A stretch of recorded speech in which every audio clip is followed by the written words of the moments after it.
आज जनजातीय गौरव दिवस है और ये संपूर्ण भारत के जनजातीय लोगों के लिए बड़ा ही गौरव का विषय है कि आज के दिन को जनजातीय गौरव दिवस के रूप में घोषित किया गया है।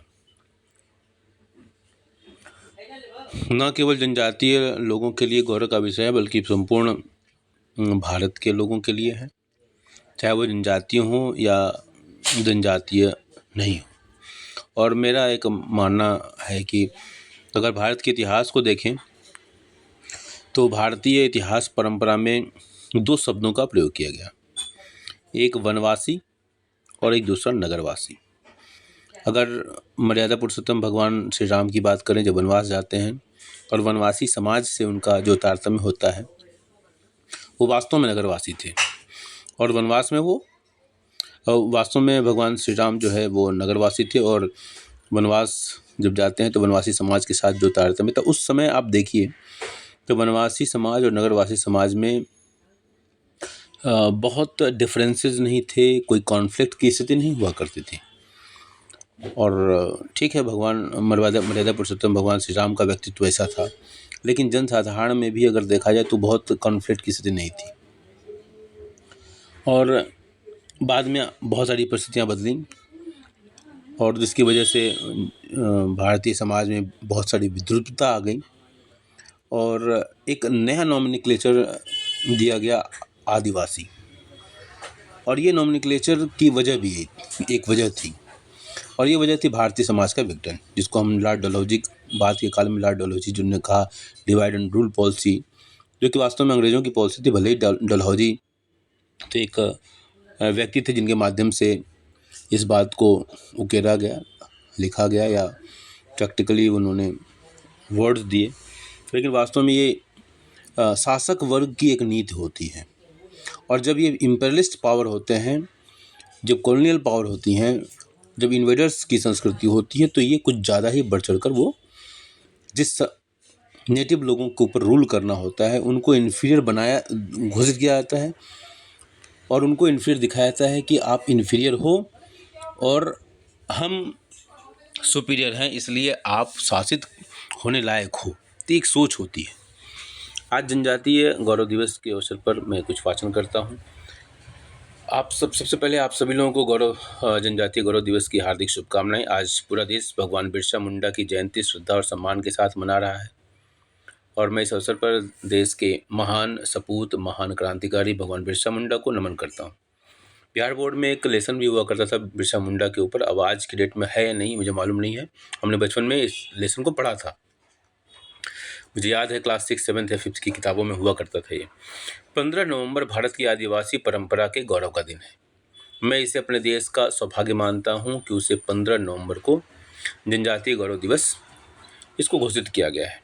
भगवान बिरसा मुंडा न सिर्फ हमारी राजनीतिक आज़ादी के नायक थे, बल्कि वे हमारी आध्यात्मिक और सांस्कृतिक ऊर्जा के वाहक भी थे।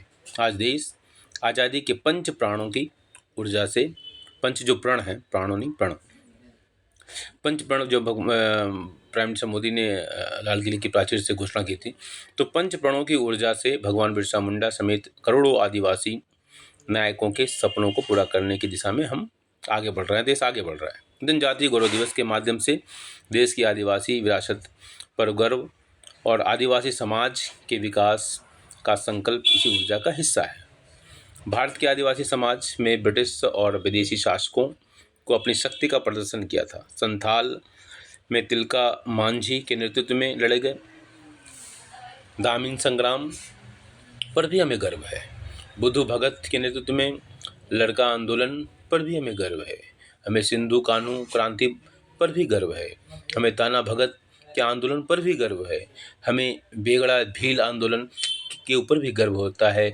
नायकदा आंदोलन उसके ऊपर भी गर्व होता है। संत जोरिया परमेश्वर और रूप सिंह नायक पर भी गर्व होता है।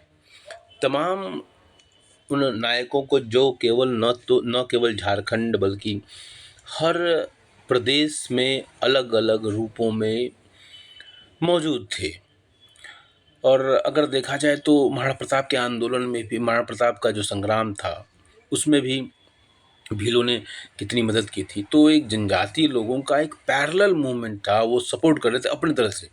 लेकिन इतिहास लेखन में कहीं न कहीं ये चूक हो गई हमसे, और जिसकी वजह से आज विद्रूपता हमको देखने को मिल रही है। इतिहास ओशो प्रायः कहते थे कि इतिहास विजेता की कलम से लिखा जाता है।